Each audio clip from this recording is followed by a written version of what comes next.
주일 성경 본문은 시편 124편 1절로 8절입니다. 봉독하겠습니다. 이스라엘은 이제 말하기를 여호와께서 우리 편에 계시지 아니하셨더라면 우리가 어떻게 하였으랴. 사람들이 우리를 치러 일어날 때 여호와께서 우리 편에 계시지 아니하셨더라면 그때 그들의 노여움이 우리에게 맹렬하여 우리를 산채로 삼켰을 것이며 그때의 물이 우리를 휩쓰며 시내가 우리 영혼을 삼켰을 것이며 그때에 넘치는 물이 우리 영혼을 삼켰을 것이라 할 것이로다. 우리를 내주어 그들에 의해 씹히지 아니하게 하신 여호와를 찬송할지로다. 우리의 영혼이 사냥꾼의 올무에서 벗어난 새같이 되었나니 올무가 끊어짐으로 우리가 벗어났도다. 우리의 도움은 천지를 지으신 여호와의 이름에 있도다. 시편 124편은 다윗의 시입니다. 이 시는 시편 123편과 연결되어 있습니다. 아마도 서로 다른 저자의 시이지만 구약교회가 주의 섭리 가운데 시편을 배열하며 성전에 올라가는 노래 15편을 정할 때 내용이 이어지도록 배열한 것 같습니다. 사실 3편이 짝을 이루기 때문에 성전에 올라가는 노래 총 15편은 5개의 세트로 되어 있다고 할 수 있습니다. 즉 120편, 121편, 122편이 한 세트고 123편, 124편, 125편 등 이렇게 한 세트가 되면서 5세트가 됩니다. 지난주 시편 123편은 거만한 세상 사람들의 조소와 교만한 세상 사람들의 멸시 가운데 있는 주의 백성을 보았습니다. 그러나 그들은 눈을 들어 주께 향하고 여호와 우리 하나님을 바라보며 은혜 베풀어 주시기를 기다립니다. 그러한 문맥 속에서 124편으로 건너옵니다. 시편 124편은 하나의 가장 중요한 가정을 하고 있고 그것에 대한 실제 상황을 묘사합니다. 하지만 너무나 다행스럽게도 그 가정은 있을 수 없는 가정이기에 고민하거나 염려할 필요가 없다고 알려줍니다. 자, 1절을 보면 다윗은 있을 수 없는 가정 하나를 합니다. 여호와께서 우리 편에 계시지 아니하셨더라면 우리가 어떻게 되었으랴. 개역개정은 우리가 어떻게 하였으랴 라고 번역했지만 원어에는 오직 가정만 들어있습니다. 그리고 2절에서 5절까지는 그 가정하에 나타날 결과들을 묘사하고 있습니다. 전체적인 문맥으로 볼 때 가정문만 있는 1절을 의역하여 끝부분을 추가한다면 우리가 어떻게 하였으랴 보다는 우리가 어떻게 되었으랴 라고 하는 것이 훨씬 더 잘 어울립니다. 이스라엘은 이제 말하기를 여호와께서 우리 편에 계시지 아니하셨더라면 우리가 어떻게 되었으리요. 이제 2절부터 5절을 보겠습니다. 2절에서 5절에는 세 가지의 상황을 말하고 있고 그 상황에서 여호와께서 우리 편에 계시지 아니하셨더라면 우리가 어떻게 되었을지를 알려줍니다. 첫째 상황입니다. 사람들이 우리를 치러 일어날 때에 여호와께서 우리 편에 계시지 아니하셨더라면 그때 그들의 노여움이 우리에게 맹렬하여 우리를 산채로 삼켰을 것이라고 알려줍니다. 여기서 개역개정이 사람들로 번역한 원어는 아담입니다. 창세기 2장 7절을 보면 아담은 땅의 흙으로 지어진 것을 보게 되는데 여기서 땅은 원어로 하아담아입니다. 즉 아담은 땅에서 나온 존재로서 땅의 먼지로 지어졌다는 사실을 알려주고 있습니다. 이때 사람이 동물과 구별되는 살아있는 영, 곧 생명이 된 것은 하나님께서 아담을 지으시고 오직 생기를 그 코에 불어 넣으셨기 때문입니다. 그러므로 사람은 땅의 먼지로 만들어진 존재로서 그 코를 통해 하나님의 생기를 받은 영적인 존재입니다. 그러나 우리가 잘 알다시피 아담은 범죄함으로 타락했습니다. 타락이라는 뜻은 하나님과 관계가 끊어졌다는 뜻입니다. 그러므로 생명의 근원이신 하나님과 단절됨으로써 아담은 죽음에 이르게 되었습니다. 또한 그가 범죄할 때 아담 안에 죄가 들어갔습니다. 그래서 죄인이 되었습니다. 그리고 그 후 아담의 허리에서 나오는 모든 사람은 죄성을 물려받고 태어나게 되었습니다. 즉 그들의 영은 하나님과 원수가 되어버린 것입니다. 그리고 그 결과는 죽음이며 그들의 몸뚱아리는 고작 땅의 흙이었기 때문에 죽음과 함께 땅의 먼지로 돌아가게 되었던 것입니다. 내가 흙으로 돌아갈 때에 얼굴에 땀을 흘려야 먹을 것을 먹으리니 내가 그것에서 취함을 입었음이라.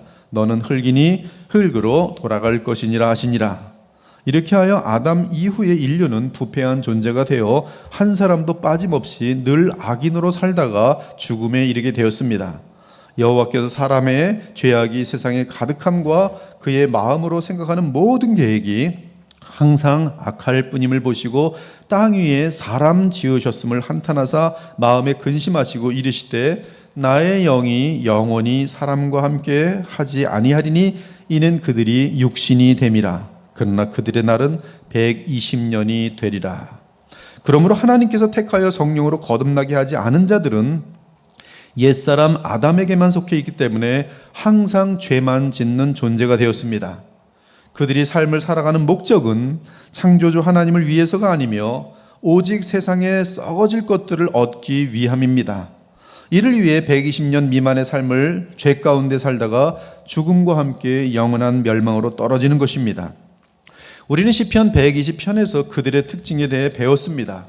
시편 120편을 보면 그들은 메색과 게달의 장막에 속한 자들이라고 알려줍니다. 그들은 거짓된 입술과 속이는 혀를 갖고 살아갑니다. 그들은 하나님과 화평하는 것을 원하지 않습니다. 따라서 주의 백성이 되는 것을 원하지 않습니다. 그들은 주의 백성이 함께 그리스도를 믿고 하나님과 화평하자고 하면 도리어 싸우고자 달려듭니다. 나는 화평을 원할지라도 내가 말할 때에 그들은 싸우려 하는도다. 그리고 시편 123편에서 그들이 안일한 자가 되었을 때의 특징을 말합니다. 이미 우리가 확인하였지만 안일한 자라는 뜻은 세상에서 자리를 잡은 안정된 자란 뜻입니다. 즉 이 세상에서 돈과 권력, 인기, 주도권 등을 가진 불신자들을 말합니다. 그런데 그들의 특징은 교만입니다. 그들은 하나님의 주되심을 인정하지 않습니다. 창조주 하나님을 가볍게 여기며 안중에도 두지 않습니다. 나아가 하나님의 아들 예수 그리스도를 멸시하고 조롱하고 배척합니다. 주의 백성을 조롱하고 멸시합니다. 그것도 심히 조롱하고 심히 멸시합니다. 그 이유는 이 세상의 주인이 자신들이라고 착각하기 때문이요, 신자들이 믿고 의지하는 주 여호와 하나님과 우리 주 예수 그리스도를 조금도 두려워하거나 경외하지 않기 때문입니다. 그들은 주 예수님을 우습게 알며 하나님을 경외하지 않는 이 세상의 안일한 사람들입니다. 그런데 시편 124편으로 오면 드디어 그들은 아무런 이유 없이 주의 백성을 공격하기 시작합니다. 구약의 선지서를 읽어보면 주의 참된 백성에게는 원수가 두 종류가 있는 것을 알 수 있습니다. 하나는 주 하나님과 전혀 무관한 이방인들이고 다른 하나는 주 하나님을 믿는다고 하는 가짜 신자들입니다. 택함 받은 자의 머리인 예수께서 이 땅에 계실 때 빌라도와 유대 종교 지도자들은 예수님을 심하게 대적했습니다. 하나는 불신 세상을 대표하고 있었고 다른 하나는 거짓 신자들을 대표하고 있었습니다. 구약을 보아도 북이스라엘의 경우는 대다수가 거짓 신자들입니다. 그럼에도 그들은 여호와 하나님의 이름을 불렀습니다. 하지만 그들의 행동은 전혀 하나님의 뜻을 따르지 않았습니다. 심지어 다윗의 언약 안에 있는 남유다를 멸하려고 전쟁을 일으켰습니다. 어떻게 주의 백성이라고 하는 공동체가 또 다른 참된 주의 백성의 공동체를 멸망시키기 위해 전쟁을 할 수 있습니까? 그 둘 중 하나는 가짜인 셈이죠. 이에 북이스라엘의 왕들은 하나같이 악한 왕들이었던 것입니다. 아무튼 주 하나님과 분리된 자들은 그들이 하나님을 전혀 모르는 이방인들이든 또는 주의 이름을 입술로는 부르지만 거짓인 자들이든 주의 참된 백성을 미워하고 공격합니다. 그리고 공격할 때는 아무런 이유가 없습니다. 그들은 호시탐탐 주의 백성의 공동체인 참된 교회를 무너뜨리려고 기회를 보고 있다가 절호의 찬스가 오면 시편 124편이 묘사한 것처럼 공격합니다. 그리고 그 목표는 주의 자녀들을 멸절시키는 것이, 사랑 여러분, 우리는 이 세상의 복음을 전하여야 하는 주의 자녀들이지만 동시에 불신자들의 특징을 미리 분명하게 알고 있어야 합니다. 진리예요. 정확히 알고 있어야 됩니다. 불신자들이 복음을 들을 때 그들을 거듭나게 하시는 것은 오직 하나님이시며 하나님의 주권입니다. 결코 그들 스스로 거듭날 수 없습니다. 그들은 성경에서 묘사한 불신자들의 특징을 본성으로 지니고 있습니다. 한편 일반적으로 복음을 전하기 전까지는 가만히 있던 불신자들이 우리가 복음을 전하는 그리스도인으로 드러나면 아무런 이유 없이 당장 미워하고 멀리하는 경우가 많이 있습니다. 저도 직장 생활할 때 크리스찬이라는 것이 드러나니까 제 상관이 핍박을 시작했어요. 아무런 이유 없이. 되게 기분 나빠했어요. 많이 고생했습니다. 이유 없었어요. 전 잘하려고 했어요. 그 이유는 성경이 알려준 대로 그들은 어둠에 속해 있고 우리는 빛에 속해 있기 때문입니다. 너희는 믿지 않는 자와 멍에를 함께 매지 말라. 의와 불법이 어찌 함께하며 빛과 어둠이 어찌 사귀며 그리스도와 벨리알이 어찌 조화되며 믿는 자와 믿지 않는 자가 어찌 상관하며 하나님의 성전과 우상이 어찌 일치가 되리요. 그러므로 우리가 복음을 전하면서 우리는 빛에 속한 주의 자녀라는 사실을 드러내면 어둠에 속한 자들은 거세게 대적하는 것입니다. 이는 당연한 반응이지요. 그럼에도 우리는 그러한 영혼들을 불쌍히 여기며 주께서 맡기신 사명대로 복음을 전할 수밖에 없는 것이, 한편 우리는 세상에 아니란 자가 아무런 이유 없이 또는 복음을 전한다는 이유 때문에 신자들을 박해하거나 대항하거나 미워할 때 한 가지 사실을 반드시 기억하고 있어야 합니다. 그것은 그들이 비록 이 세상에서 권력과 돈과 수많은 무리를 동원할 수 있는 권한이 있을지 모르지만 그래봤자 고작 땅의 먼지라는 사실입니다. 그들은 이 세상에서 아무리 강해 보여도 하나님 앞에서 무능하고 허약한 존재이며 아무 때나 멸망당합니다.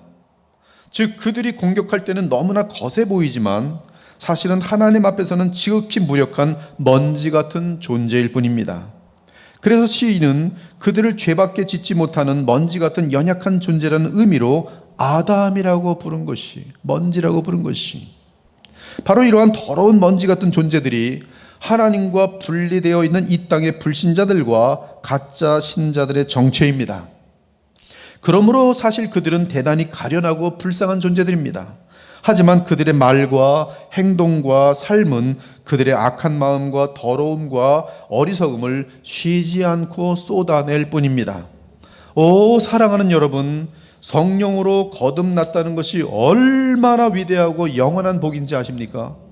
죄를 대항하여 싸울 수 있는 존재가 되었고 또한 영생을 얻은 존재가 되었다는 것이 어떤 복인지 아십니까? 그 복을 알 뿐 아니라 마음껏 누릴 수 있는 영광스러운 주의 자녀들이 되길 바랍니다. 아무튼 주의 원수들은 기회를 보고 있다가 드디어 주의 백성을 공격합니다. 사람들 즉 불신자들이 우리를 치러 일어납니다. 그들은 아담의 죄로 인해 이 세상에 악이 들어온 이후로 변함없이 주의 백성을 공격해 왔습니다. 그리고 그 사실은 인류의 역사가 끝날 때까지 변함없을 것입니다. 이에 주 하나님께서는 주의 백성에게 정확하게 미리 알려주셨습니다. 내가 너로 여자와 원수가 되게 하고 내 후손도 여자의 후손과 원수가 되게 하리니 여자의 후손은 내 머리를 상하게 할 것이요 너는 그의 발꿈치를 상하게 할 것이니라. 그리고 그 첫 번째 증거로서 가짜 신자 및 불신자인 가인이 주의 참신자인 동생 아울을 죽인 사건입니다. 가인같이 하지 말라. 그는 악한 자에게 속하여 그 아울을 죽였으니 어떤 이유로 죽였느냐? 자기의 행위는 악하고 그의 아우의 행위는 의로움이라. 형제들아, 세상이 너희를 미워하여도 이상히 여기지 말라. 그리고 그런 미움은 인류 역사 가운데 단 한순간도 쉰 적이 없습니다. 성경 전체가 그들의 미움을 기록하고 있지만 그런 예들을 몇 가지 살펴보겠습니다. 첫째로 애굽왕 바로가 이스라엘 백성이 어린 양의 피로 구원을 받고 애굽을 떠나자 이미 벌써 10가지 재앙을 당한 상태임에도 불구하고 곧바로 미움의 행동을 계시합니다.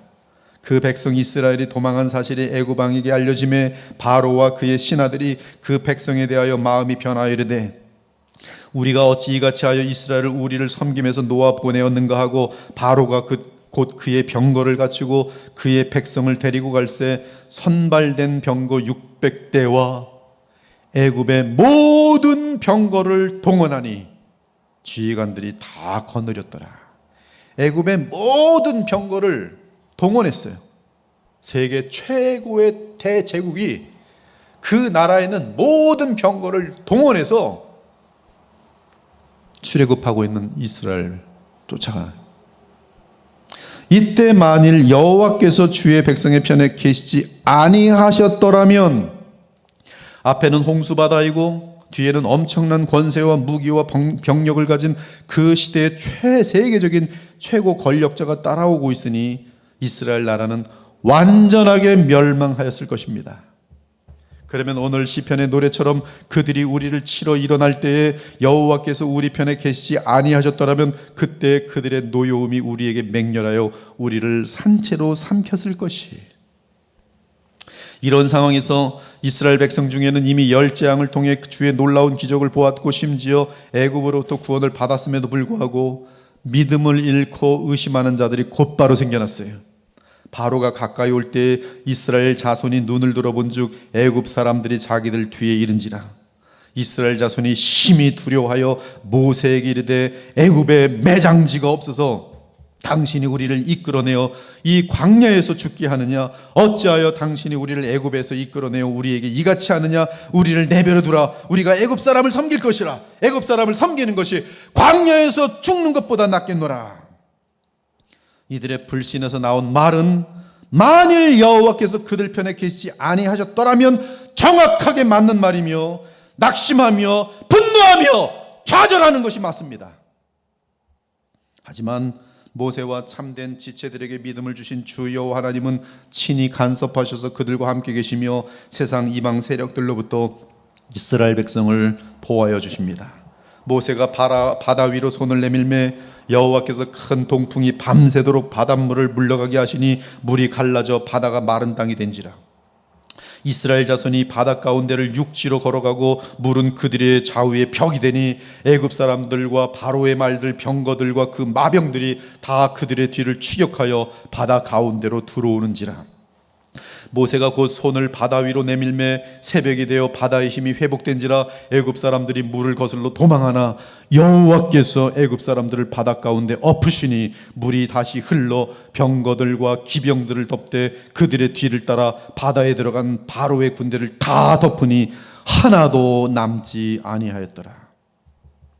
즉 애굽의 바로 왕이 주의 자녀들을 치러 일어났을지라도 여호와께서 이스라엘 편에 계셨기 때문에 도리어 그들이 멸망하고 주의 백성은 안전하게 구원의 길을 계속 달려갈 수 있었던 것이. 둘째로는 사사 기드온 때의 사건입니다.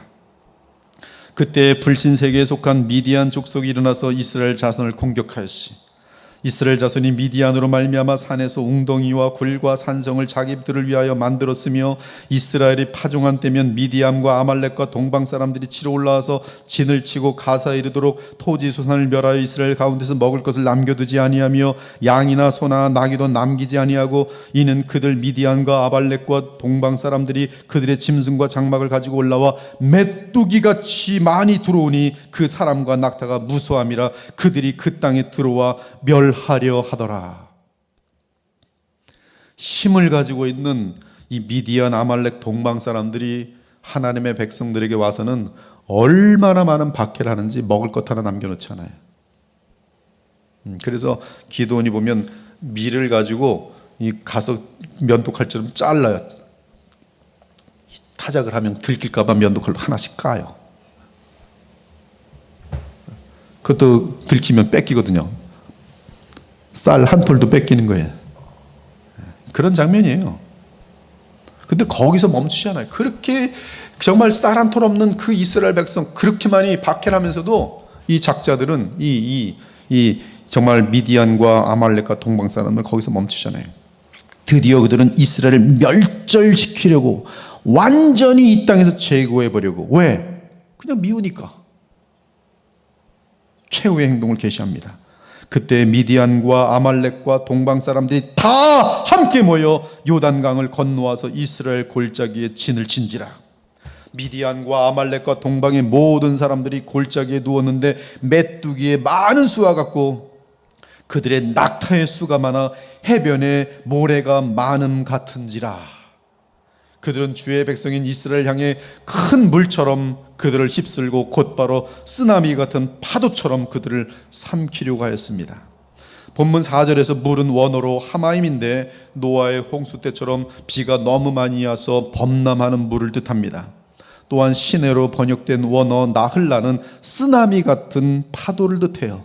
시내라는 말은 우리가 보통 정서적으로 되게 잘잘잘 흐르는 시내, 지금 그런 것들은 상당히 이미지를 잘못 주는 거예요.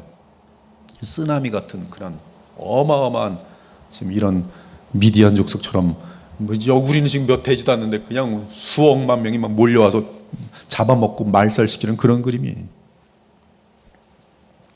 참으로 하나님의 원수인 미디안 족속들과 아말렉과 동방의 모든 사람들은 주의 백성을 멸절하려고 해변의 모래처럼 셀 수 없이 많이 모여서 그들이 가진 모든 자원을 총동하였습니다. 총동원하였어요. 만일 이때 여호와께서 주의 백성의 편에 계시지 아니하셨더라면 이스라엘은 어떻게 되었겠습니까? 그때 물이 우리를 휩쓸며 시내가 우리 영혼을 삼켰을 것이라. 그렇습니다. 이스라엘은 완벽하게 착취당하고 유린당하고 이용당하고 원수의 발에 밟힌 뒤 뼈도 남지 않은 상태에서 가장 처절하고 비참한 개죽음을 당하였을 것이.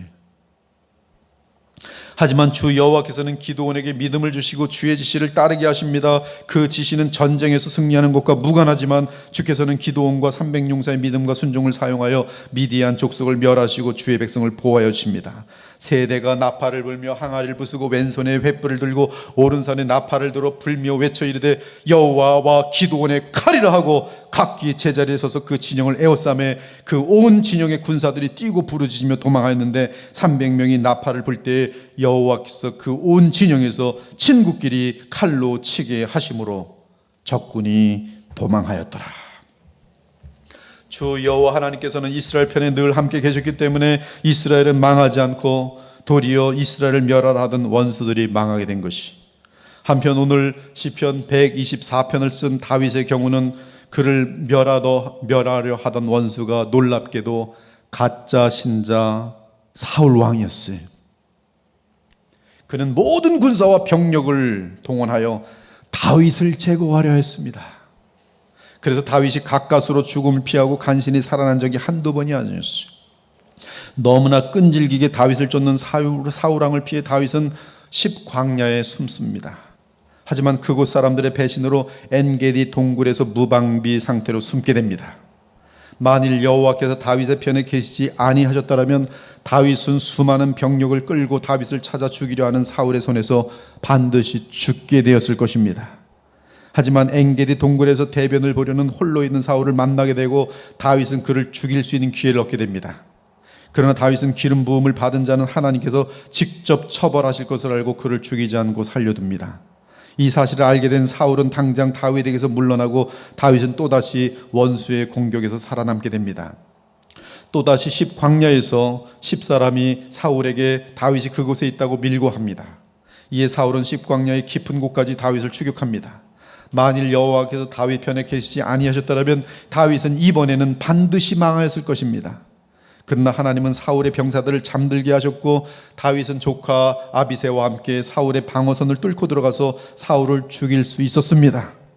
하지만 이번에도 그를 죽이지 않고 단지 사울의 창과 물병만 가지고 돌아옵니다.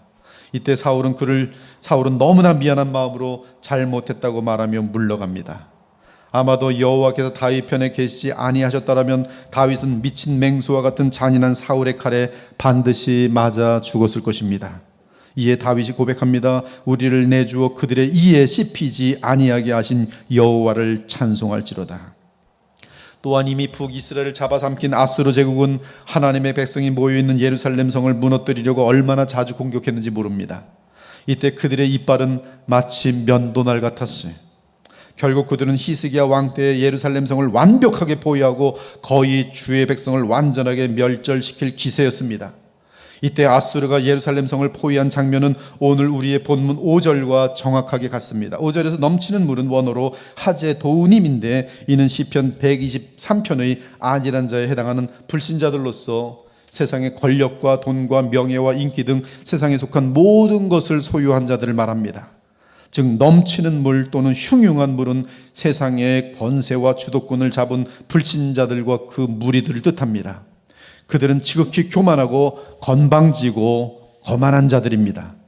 그들은 주의 백성을 보면 하만처럼 기분 나빠하며 아무런 이유 없이 멸절시키려고 합니다.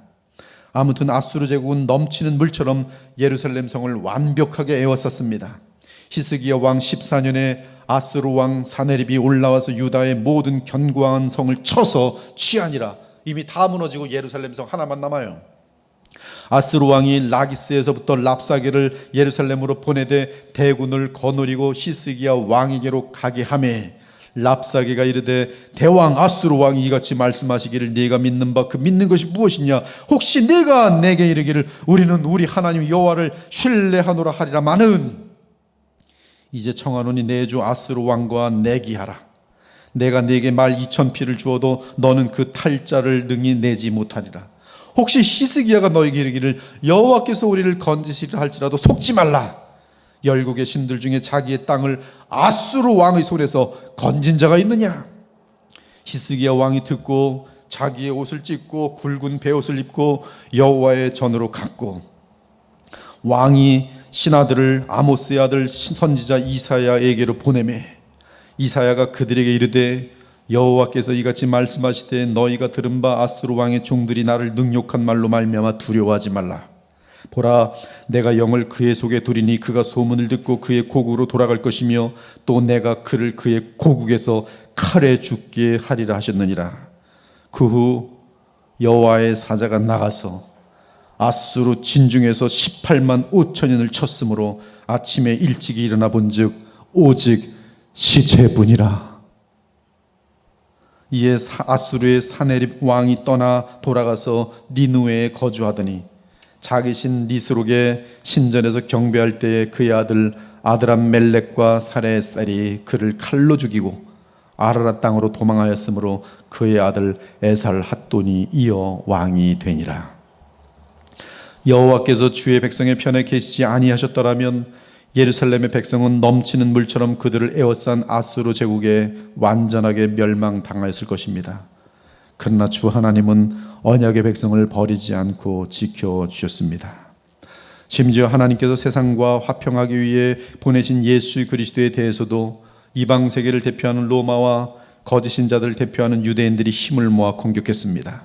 그들이 소리 지르되 없이하소서, 없이하소서, 그를 십자가에 못 박게 하소서. 빌라도가 이르되 내가 너희 왕을 십자가에 못 박으랴. 대제사장들이 대답하되 가이사 외에는 우리에게 왕이 없나이다 하니 이 예수를 십자가에 못 박도록 그들에게 넘겨주니라. 그들이 예수를 맡음에 예수께서 자기의 십자가를 지시고 해골 히브리 말로 골고다라 하는 곳에 나가시니 그들이 거기서 예수를 십자가에 못 박더라. 이때 우리 주 예수님은 하나님의 어린 양으로서 힘없는 새같이 로마 사람들과 종교 지도자 바리새인들이 쳐놓은 덫에 걸린 것처럼 보이십니다.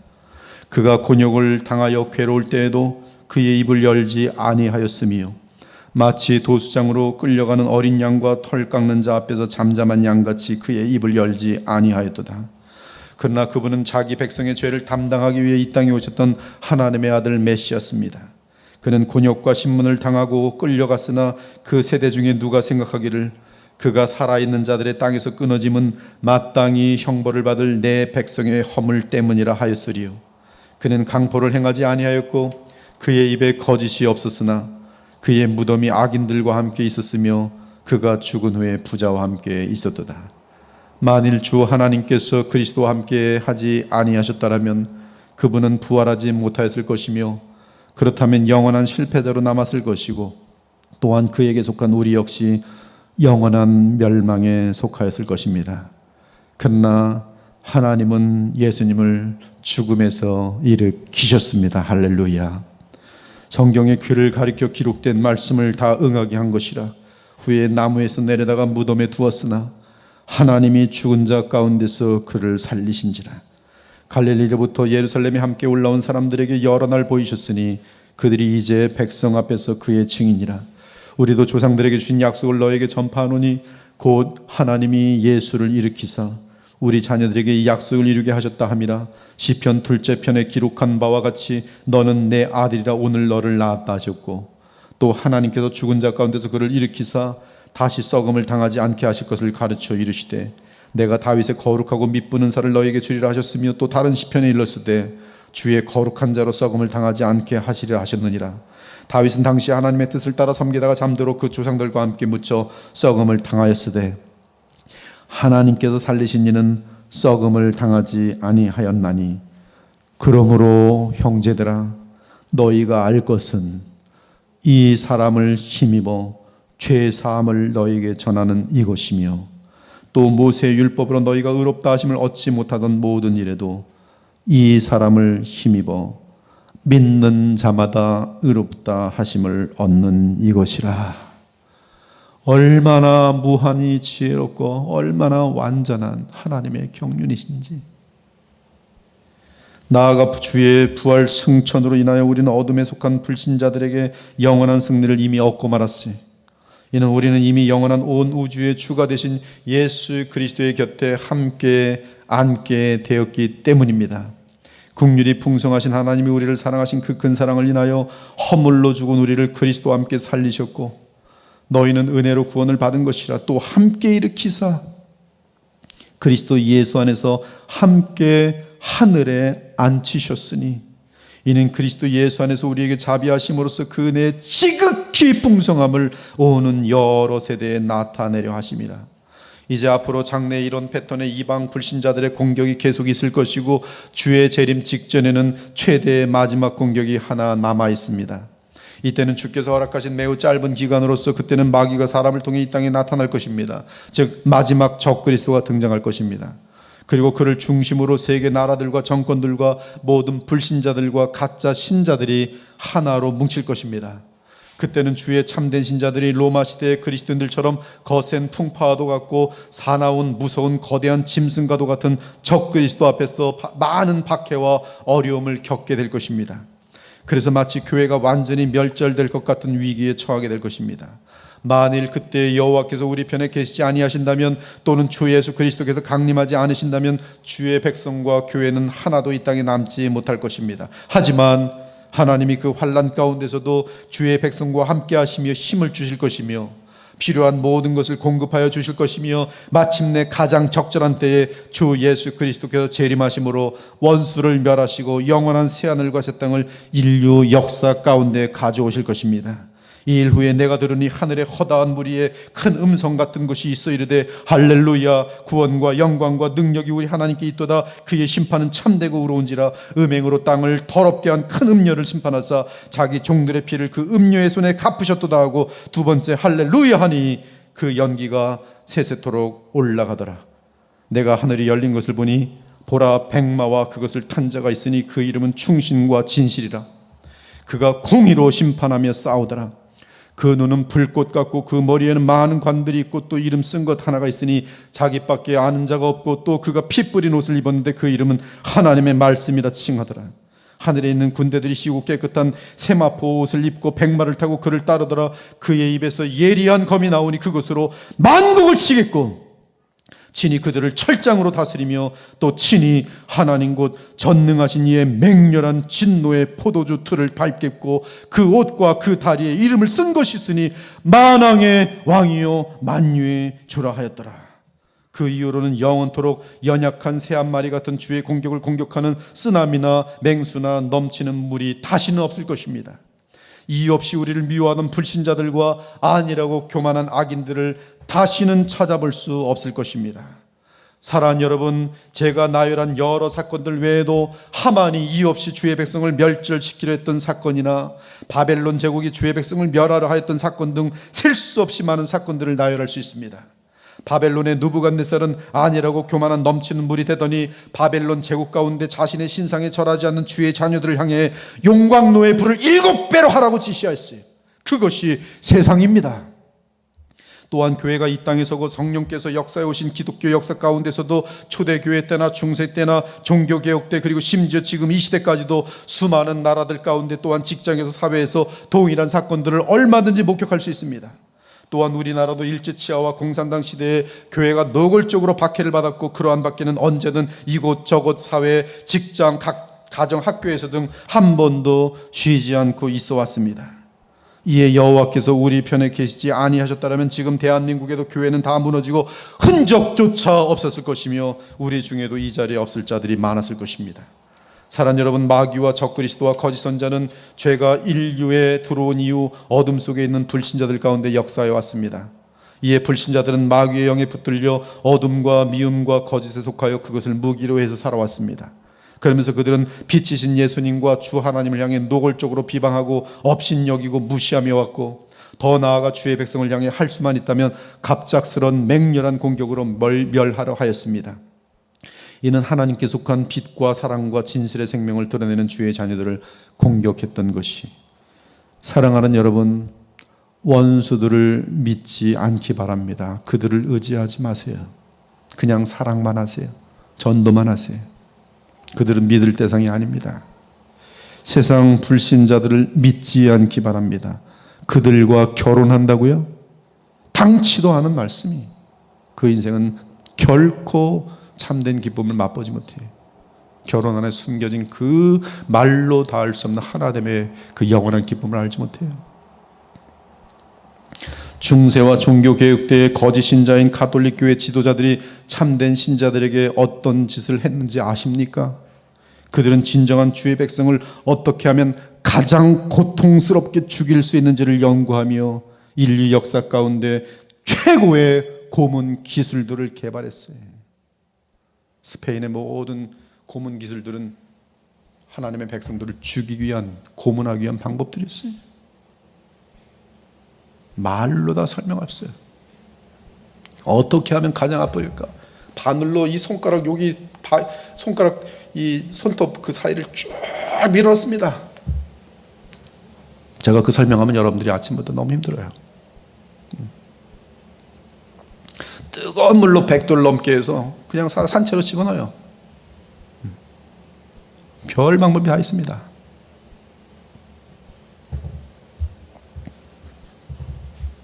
사랑하는 여러분, 우리는 오늘 시편 124편을 통해 원수들의 공격의 특징을 보았습니다.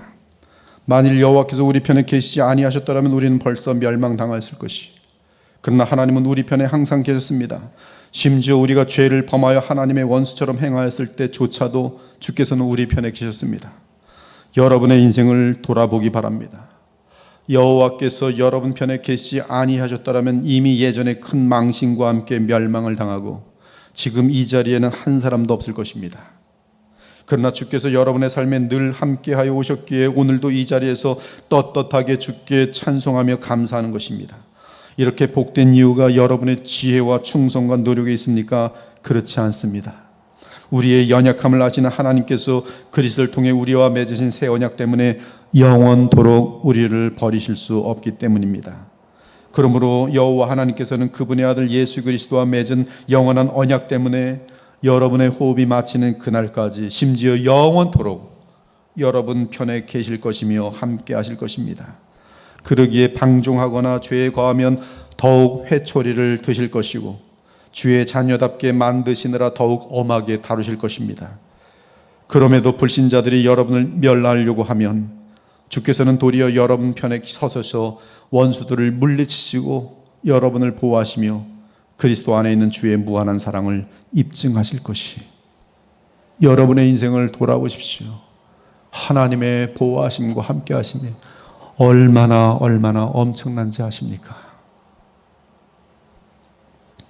구약의 이런 역사를 자세히 알고 또한 자기 눈으로 아수르 제국을 경험한 이사야 선자가 노래합니다. 그날에 내가 말하기를 여호와여 주께서 전에는 내게 노하셨사오나 이제는 주의 진노가 돌아섰고 또 주께서 나를 안위하시오니 내가 주께 감사하나이다. 보라, 하나님은 나의 구원이시라. 내가 신뢰하고 두려움이 없으리니 주 여호와는 나의 힘이시며 나의 노래시며 나의 구원이십니다. 그러므로 너희가 기쁨으로 구원의 우물물에서 물을 기르려다. 그날에 너희가 또 말하기를 여호와께 감사하라. 그의 이름을 부르며 그의 행하심을 만국 중에 선포하며 그의 이름이 높다 하라. 여호와를 찬송할 것은 극히 아름다운 일을 하셨으니 이를 온 땅에 알게 할지어다. 시온의 주민들아, 나의 백성들아, 소리 높여 부르라. 이스라엘의 거룩하신 이가 너희 중에서 크심이니라. 너무나 아름다우시. 멸망마다 마땅할 나를 오직 그리스도 때문에 영원히 함께 하시고 보존하시고 일으켜 세우시고 영광의 자리로 인도하신 하나님의 그 무한한 자비를 생각할 때 찬송하지 않을 수 없는 거예요. 이런 하나님의 간섭과 보호하심을 다윗도 동일하게 체험한 가운데 오늘 시편을 통해 노래합니다. 우리를 내주어 그들에 의해 씹히지 아니하게 하신 여호와를 찬송할지로다. 우리의 영혼이 사냥꾼의 올무에서 벗어난 새같이 되었나니 올무가 끊어짐으로 우리가 벗어났도다. 우리의 도움은 천지를 지으신 여호와의 이름에 있도다. 우리 오늘도 그리스도 안에 새 언약 가운데 우리와 영원토록 우리 편에서 함께 하시는 주 하나님과 우리 주 만왕의 왕 예수 그리스도를 의지하며 감사하기 바랍니다. 그리고 더욱 우리의 남은 삶을 믿음으로 순종하며 나아가는 주의 참된 백성 되시기를 우리 주 예수 그리스도의 이름으로 축원합니다. 아멘. 기도 올리겠습니다. 이 시간에 오늘 받은 말씀으로 한 1분, 2분 간절히 여러분의 인생을 돌아보시며 여호와께서 나의 편에 계시지 아니하셨더라면 나는 얼마나 패인이 되었을 것이며 얼마나 죄인이 되었을 것이며 얼마나 악의 무리에 속하여 살았을 것이며 그러나 여호와께서 나를 버리지 아니하시고 지금까지 보호하시고 인도하심 때문에 이 자리까지 와서 영광을 보니 얼마나 감사한지 주께 이 시간에 찬송 드리는 기도를 드렸으면 좋겠어요. 죽을 고비를 셀 수 없이 많이 하였던 다윗이 여호와께서 그의 편에 서지 아니하셨다면 어떻게 되었을지 분명히 볼 수 있었던 다윗이 한 번도 변함없이 그의 인생 가운데 함께 하시고 승리를 주시며 영원롭게 하신 주를 생각할 때 그러면서 지은 이 아름다운 시를 우리가 묵상하면서 저의 인생 마찬가지로 돌아볼 때 주께서 우리와 함께하지 아니하셨더라면 참으로 어찌 되었을지 돌아볼 때 오직 주의 은혜만이 우리의 인생을 돌아봤음을 이 시간에 고백합니다. 주님, 우리가 주께로부터 받은 은혜가 너무나 크오니 그 사랑이 한량없사오니 그저 우리의 남은 삶은 주님께 우리의 삶을 다 바치고 진심으로 주를 사랑하고 또 충성하고 섬기는 아름다운 주의 백성들로 인도하여 주옵소서. 그들을 더욱더 영화롭게 하시고 더욱더 깊은 세계를 알게 하시고 주의 사랑이 얼마나 무한한지를 보여주시는 주님, 그 무한한 사랑을 누리며 사는 천국 백성들이 다 될 수 있도록 오늘도 복음을 들은 주의 백성들의 마음속에 성령의 충만함이 임하게 하여 주시옵소서. 살아계신 우리 주 예수 그리스도 이름으로 기도 올리옵나이다. 아멘.